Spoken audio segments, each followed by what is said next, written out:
This video is proudly sponsored by Baolau. For all your ticketing needs in Asia, check them out at the link above now.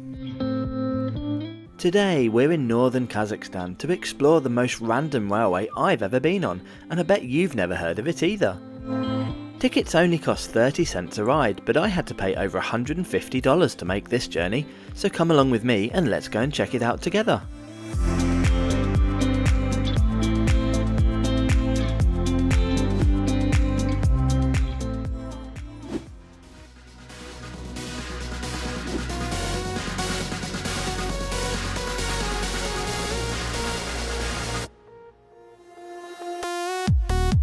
Welcome to the A1 National Road northbound from the Kazakh capital, Astana. We had to hire a car to make the 200-kilometer drive to where we can pick up today's train route.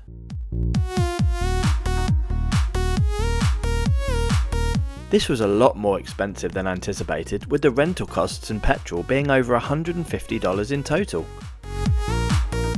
If you don't speak English, please turn on the closed caption subtitles below, which are translated into 140 languages. You can also now change the audio track to 8 other languages, including Spanish, Italian, French, German, Japanese and Hindi.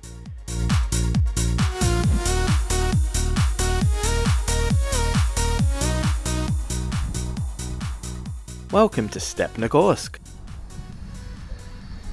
This town was established in 1959 and in its heyday was home to over 80,000 people. In 1982, a secret Soviet nuclear and biological weapons research facility opened just outside the city, the only one built outside of Russia itself, which was primarily dedicated to making weapons-grade anthrax. Nowadays, this town is home to 47,000 people, and the main industry is processing and refining uranium from surrounding mines for nuclear power station usage. But we didn't come here to see any of that. We came here to ride these 60-year-old ex-Soviet electric trains on this small route which is totally isolated from the rest of Kazakhstan's railway network. You might think that this magnificent building is the railway station, right? Well, it's actually the bus station, and it has definitely taken over as the transport hub of the town.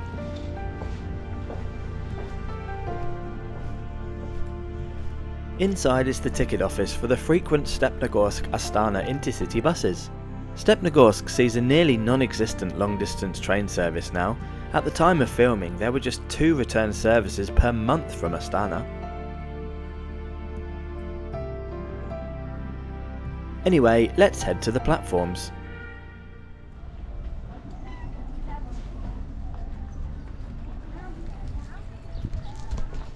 To access them, you need to walk down the left-hand side of the bus station building along this little passage. There is a bakery and a convenience store down here if you need any sustenance on the epic journey we're about to embark on. And then just beyond is the actual station building. I would have thought you could buy tickets here, but we're told just to buy on board. What a desolate place. The Stepnogorsk Railway is operated by these ER22 Elektrichka electric multiple units. These were built in Latvia in the mid-1960s and are the last remaining operational units of this type left in the world today. There are 4 5-car sets still operational as of late 2024, which have a top speed of 130 km per hour and run on 3 kV overhead DC electrification. Before we get on board, let's check out today's route. There are 9 intermediate stops on the line, but most are request stops only, and not every service serves every stop.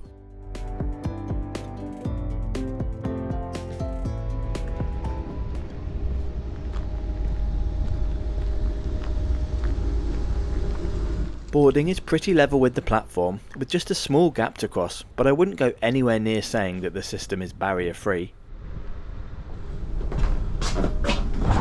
There are also no disabled or accessible facilities on board the trains whatsoever. It's nice to see the service quite well used and a few people on board anyway. This might well be the train that gives off the biggest Soviet vibes that I've ever been on. Just look at this interior, wow!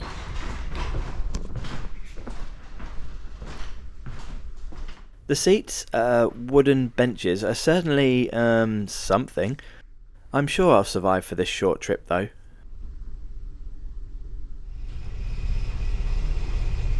Okay, let's get comfy, metaphorically speaking, as we'll be departing soon.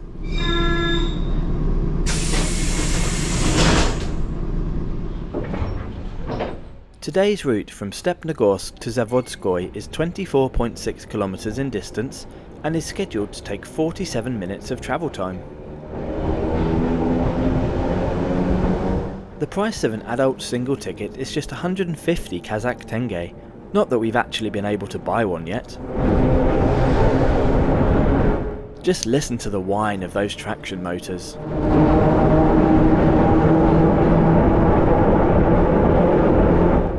Surprisingly, there is no Wi-Fi available on board this train, so to stay connected, I always use an eSIM. I recommend Airalo. To get $3 off your first eSIM, click the link above now or in the description below. Originally, the main purpose of this service was to ferry vast numbers of workers from the town to the secret weapons plants and military installations, which due to their sensitive and dangerous nature had been located over 20 kilometers from the residential and recreational areas.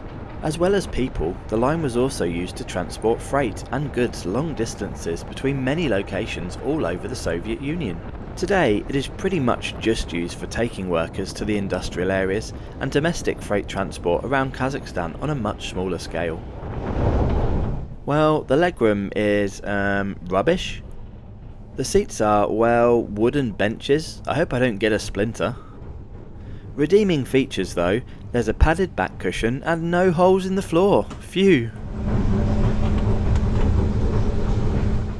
Needless to say, there's no power sockets, but never mind, I didn't come here for a comfortable trip.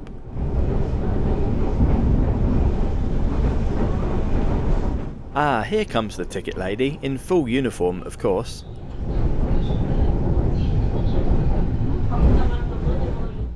$150 Kazakh Tenge later, and I'm now the proud owner of a Stepnogorsk Railway ticket.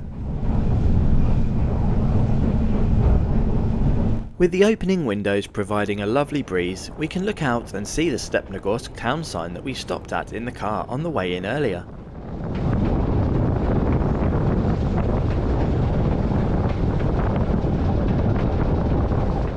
All the stations along the route are really only just halts. There's nothing to speak of except for a platform, and there's certainly no step-free access here. It's not exactly a frequent service either, with just 11 return services per day and only 5 of them running along the full route. Please don't use this one I found as an accurate schedule for current operations either.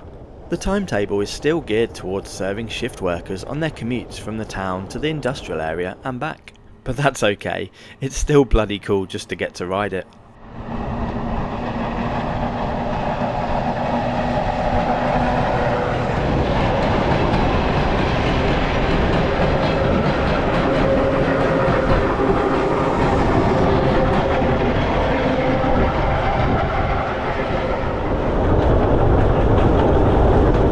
Here we cross over one of the unelectrified freight-only branch lines which connects back to the national Kazakh rail network.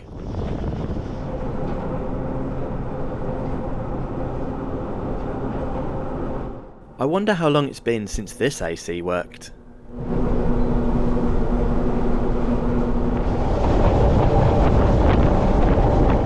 I genuinely can't work out in my mind why these trains still run. Obviously I'm happy they do, but surely it would be much cheaper and easier to run a bus from the town for the workers instead of upkeeping this 60-year-old train and infrastructure. Places like this absolutely fascinate me. How are they still going in today's world?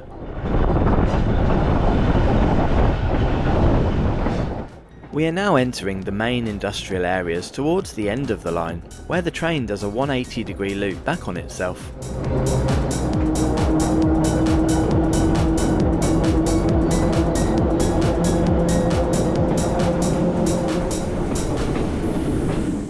The Stepnogorsk Railway depot is located down here at the end of a small branch line. You can see it off in the distance now. So let me give you a quick summary of my experience today.